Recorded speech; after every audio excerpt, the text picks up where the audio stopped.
Ideas. ഇന്ന് എൻ്റെ ഒരു വളരെ ഒരിക്കലും മറക്കാൻ പറ്റാത്ത അതിനേക്കാളപ്പുറത്തേക്ക് നമുക്ക് ഒരുപാട് സമയങ്ങളിൽ നമുക്കിങ്ങനെ ടച്ച് ചെയ്ത് പോകും ചില കാര്യങ്ങളിൽ. അതിൽപ്പെട്ടൊരു എക്സ്പീരിയൻസ് ആണ്. കുറച്ച് വർഷങ്ങൾക്ക് മുമ്പുള്ളൊരു കാര്യമാണ്. 10th ഫുൾ A+ വാങ്ങിയിട്ട് വളരെ വൈബ്രൻ്റ് ആയിട്ട് പാരൻറ്റിൻ്റെ കൂടെ സെൻറ്ററിലേക്ക് അഡ്മിഷൻ എടുക്കാൻ വന്ന ഒരു കുട്ടി വടകരക്കാരത്തെയാണ്. ഭയങ്കര ലൈവായിട്ട് ഒരു ചെറിയൊരു മോളാണ്. അതായത് എന്താ പറയുക, അഡ്മിഷൻ എടുക്കുന്ന ദിവസം തന്നെ ഞങ്ങളെപ്പോലെയുള്ള ഞാനും എൻ്റെ കൂടെയുള്ള 2-3 സഹപ്രവർത്തകരൊക്കെ ശ്രദ്ധിക്കപ്പെട്ടൊരു കുട്ടി. ആ കുട്ടി +2ൻ്റെ ഒരു പെർട്ടിക്കുലർ ടൈം ആയപ്പോൾ ബിലോ ആവറേജിലേക്ക് പോവുകയാണ്. പെർഫോമൻസിൽ മാത്രമല്ല, ആ കുട്ടിയുടെ കംപ്ലീറ്റ് ബോഡി ലാംഗ്വേജിലൊക്കെ എന്തായി, ആർക്കോ വേണ്ടി ക്ലാസ്സിന് വരുന്ന, എന്തിനോ വേണ്ടി പഠിക്കാൻ വരുന്ന ഒരു കുട്ടി എന്നുള്ള രീതിയിലായി.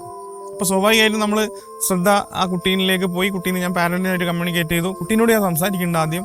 അപ്പോൾ ഒന്നുമില്ല എന്ന് പറഞ്ഞ് ഒഴിഞ്ഞു മാറി. അവസാനം ഞാൻ പാരൻറ്റിനോട് സംസാരിച്ചതിൻ്റെ ഭാഗമായിട്ട് പിറ്റേ ദിവസം എൻ്റെ അടുത്ത് വന്നിട്ട് എന്നെ കാണണമെന്ന് പറയുകയാണ്. മോർണിംഗ് ക്ലാസ് കഴിഞ്ഞിട്ട് ഞാൻ സ്കൂളിൽ പോകണില്ല, എനിക്ക് RJ സാറിനെ കാണണമെന്ന് പറഞ്ഞു. അപ്പോൾ എൻ്റെ അടുത്ത് ലൈബ്രറിയിൽ ഞാൻ പോകേണ്ടി ഇരുത്തി. അപ്പോൾ എൻ്റെ ഫ്രണ്ടിലിരുന്നൊരു കുട്ടി ഇരുന്നെടുക്കാൻ എഴുന്നേറ്റിട്ട് ഫ്ലോറിലിരുന്ന് എൻ്റെ കാല് പിടിച്ച് കരയാണ്. എന്നിട്ട് പറയാണ്, ഇനി എൻ്റെ പാരൻസിനെ, എൻ്റെ അമ്മയെ സാറ് വിളിക്കേണ്ട, സാറിന് സംസാരിക്കാൻ പറ്റുന്ന ഒരു ക്വാളിറ്റിയും ഇല്ലാത്ത ആളുകളാണ് എൻ്റെ വീട്ടിലുള്ളത്, അങ്ങനെയൊക്കെ പറഞ്ഞു. കാരണം പിന്നെ അപ്പുറത്തേക്ക് ഞാൻ പോകണില്ല.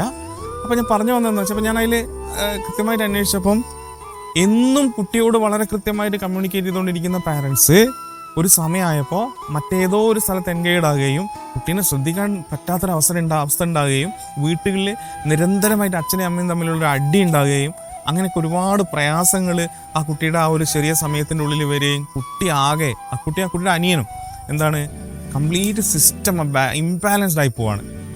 അപ്പോൾ സ്വാഭാവികമായിട്ടും ആ കുട്ടി എന്ന് പറയുന്നത് സത്യത്തിൽ ആരാണെങ്കിലും ഒരു 10 മിനിറ്റ് സംസാരിച്ചു കഴിഞ്ഞാൽ ഇതൊരു പക്ഷേ നാളത്തെ നമുക്ക് എവിടെയോ എത്തേണ്ട ഒരു കുട്ടിയാണെന്ന് നമുക്ക് തോന്നിപ്പോകുന്ന ഒരു കുട്ടിയും കൂടിയാണ്.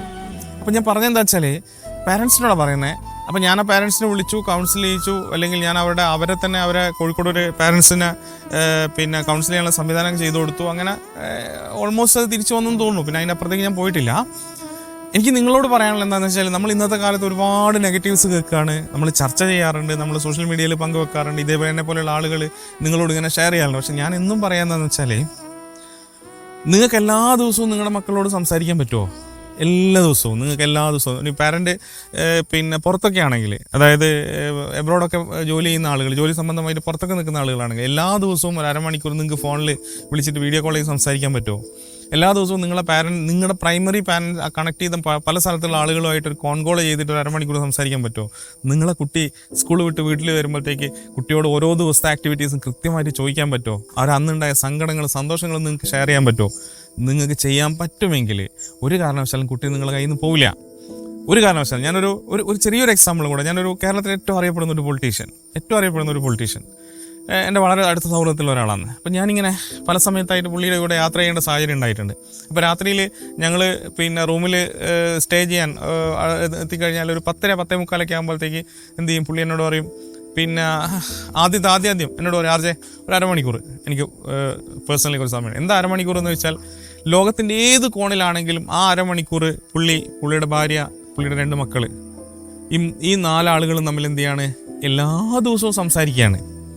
അപ്പം ഞാനിങ്ങനെ ഭയങ്കര ടെൻഷനുള്ള ഒരു ദിവസം പോലും പുള്ളി ഇതിന് സമയം മാറ്റി വെച്ചപ്പോൾ ഞാൻ വളരെ അറിയപ്പെടുന്ന ഒരാളാണ്. അപ്പം ഞാൻ വെറുതെ തമാശയ്ക്ക് ചോദിക്കേണ്ടായി, ഇന്ന് ഇത് നമുക്ക് മാറ്റി വെക്കാനാവില്ലല്ലേ എന്ന് ചോദിച്ചു. അപ്പം ഞാനൊരു പാരൻ്റാണ്. അപ്പം എനിക്കത് ഭയങ്കര എക്സൈറ്റിംഗ് ആയിട്ട് തോന്നി. കാരണം എന്താ വെച്ചാൽ, അപ്പോൾ ഇത് മാറ്റി വെക്കാം. എന്നോട് പറഞ്ഞൊരു കാര്യം വെച്ചാലേ,